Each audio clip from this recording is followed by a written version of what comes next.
سلام به همه شنونده های عزیز. امروز میخوام شما رو ببرم به یکی از تلخ‌ترین اما آموزنده ترین قصه های تاریخ مصر باستان. داستانی که اسمش شاید برای خیلیاتون آشنا باشه. سینوحه. اما امروز قرار نیست درباره پزشک معروف فرعون حرف بزنیم، بلکه درباره یک اتفاق خاص در زندگی اون صحبت میکنیم. اتفاقی که باعث شد سینوحه به این نتیجه برسه که حماقت بشر انتها نداره.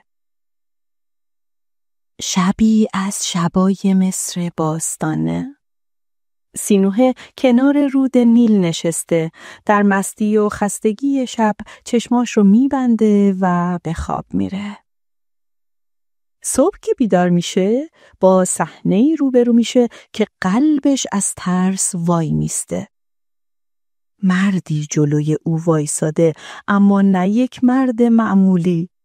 چهره پر از زخم، گوشها و بینیش بریده شده. سینوحه جا میخوره، عقب میکشه، اما وقتی نگاه آروم و خسته اون مرد رو میبینه میفهمه بی‌آزارتر از اونیه که فکر میکرد. برده لبخند تلخی میزنه و میگه نترس آقا، من از جنس سایه هام، نه دشمنات. بعد از یکم حرف زدن، برده داستان زندگی خودش رو تعریف میکنه.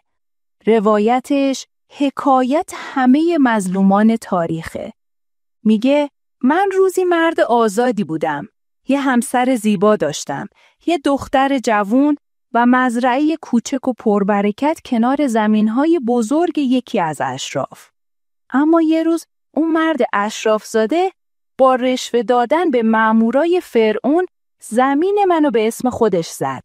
جلو چشم من به زن و دخترم تجاوز کرد. بعد گوش و بینیم رو بریدن تا برده بشم.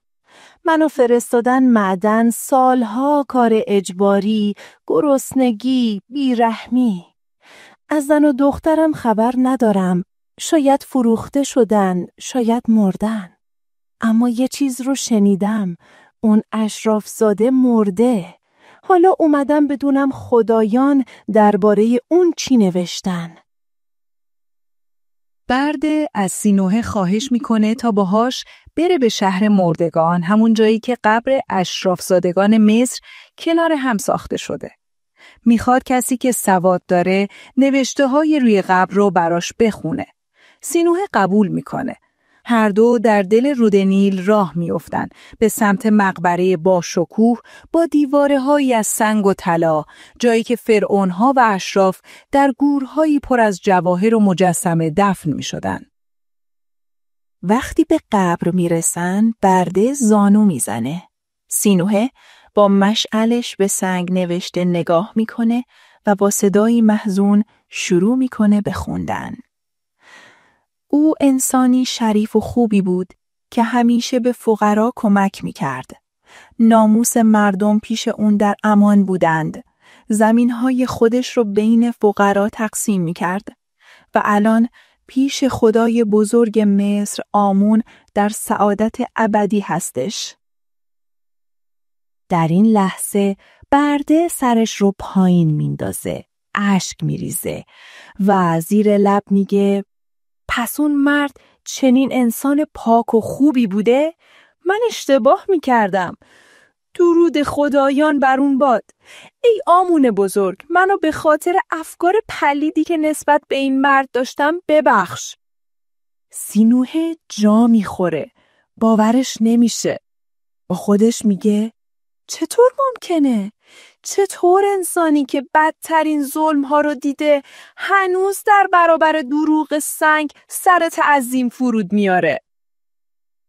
میپرسه اما تو خودت گفتی اون مرد با تو و خانوادت چی کار کرد؟ چطور باور میکنی که خدایان ازش راضی باشن؟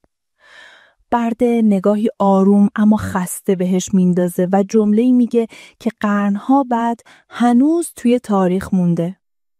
وقتی خدایان خودشون اینو بر سنگ نوشتن، من برده حقیر چطور میتونم خلافش حرف بزنم؟ در اون لحظه بود که سینوحه در یادداشتاش نوشت آنجا بود که فهمیدم حماقت بشر انتها ندارد. این فقط یه داستان نیست. این تصویری واقعیت جامعه‌ایه که خرافه جای حقیقت رو گرفته. مردمی که قدرت پرسش رو ازشون گرفته بودن و به جاش ترس و ایمان کور بهشون داده بودن. در مصر باستان خدایان حرف آخر رو میزدن. روی سنگ‌ها هرچی نوشته میشد حقیقت مطلق به حساب می اومد. کسی حق نداشت بگه نه.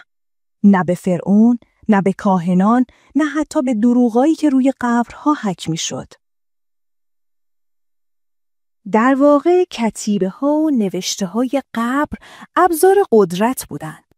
کاهنا با زبان مقدس و خط هیروگلیف تاریخ رو به نفع طبقه بالا می نوشتن. حتی اگر یه ظالم، قاتل یا متجاوز بود روی قبرش نوشته می شد او نیکوکار و درست کردار بود. و وقتی این جمله رو می دیدی تموم می شد.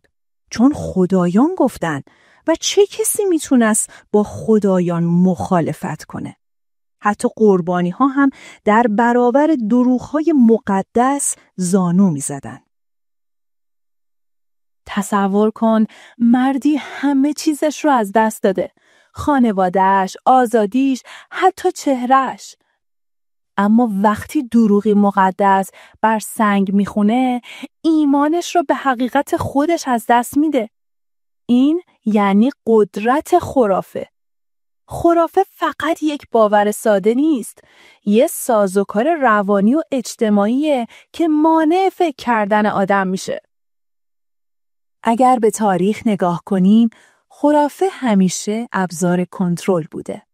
از مصر باستان گرفته تا قرون وسطی، از فرعون تا کلیسا، از کاهنان تا سیاستمدارانی که خودشون رو نماینده خدا میدونستن. وقتی جامعه حقیقت رو فقط از زبان مقدس میشنوه، عدالت آروم و بی صدا میمیره. سینوحه اون روز فقط شاهد ایمان یک برده‌وا بود. شاهد مرگ خرد انسانی بود. این داستان شاید مربوط به هزاران سال پیشه. اما سوالش هنوز برای ما زنده است. چند بار در زندگی به چیز ایمان آوردیم فقط چون همه گفتن یا چون بر سنگ نوشته بود؟ چند بار حقیقت رو زیر پای باورهای جمعی له کردیم؟ سینوحه از اون ماجرا فقط یه جمله یاد گرفت.